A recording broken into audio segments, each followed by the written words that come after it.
মুসলমান আর কাফেরের মধ্যে পার্থক্য হচ্ছে নামাজ। মুসলমান আর কাফেরের মধ্যে পার্থক্য হচ্ছে নামাজ।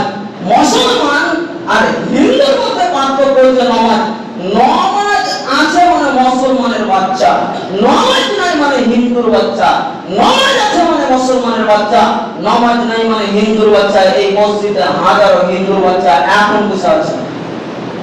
বলো মুসলমানের বাচ্চা আমি, তোমার বাপ তোমাকে নামাজ পড়তে বলে যুবক, তোমার বাপকে বলে যাও তোমার কাজ তুমি করো, এত সহজে বলে দিলে বাপকে এই ঠিক আছে, এই ঠিক আছে, তুমি বাপকে কেন খিড়কি মারো?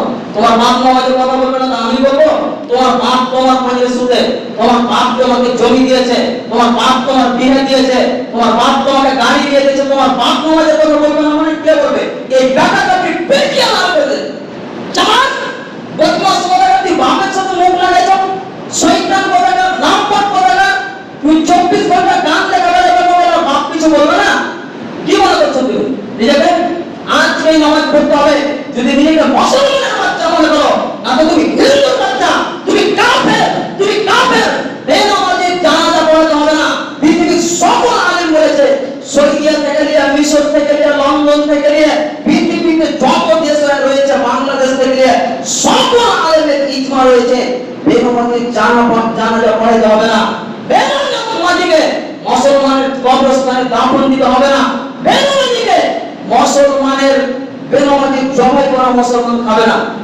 বলেন অত হিন্দু বাচ্চা সমাজে এখন বসে আছে আর বাপের সাথে মুখ লাগাচ্ছে, আমি নামাজ পড়বো না, তোমার কি হলো? কাফের, তুমি হিন্দু বাচ্চা, তুমি বড় দেখে তোমার মায়ের যদি তুমি দুধ খেয়ে দেবো, তুমি আমার সামনে বড় মুসলমানের বাচ্চা দেখি, বড় দেখি কি আমি মুসলমানের বাচ্চা?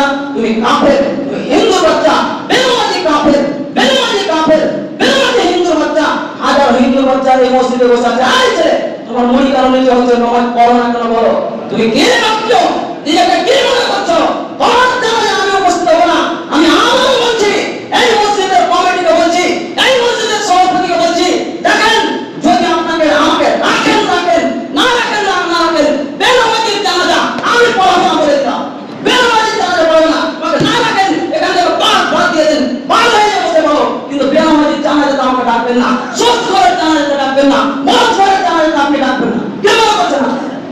মাথা বিক্রি করে চাকরি করতে আসি, বাপের জমি দিয়ে খাবো, আর যদি না হয় তাহলে বাপের লোকের বাড়িতে কাজ করে খাবো, কিন্তু আমি বেনামাজির জানাজা পড়াবো না, পড়াবো না, পড়াবো না।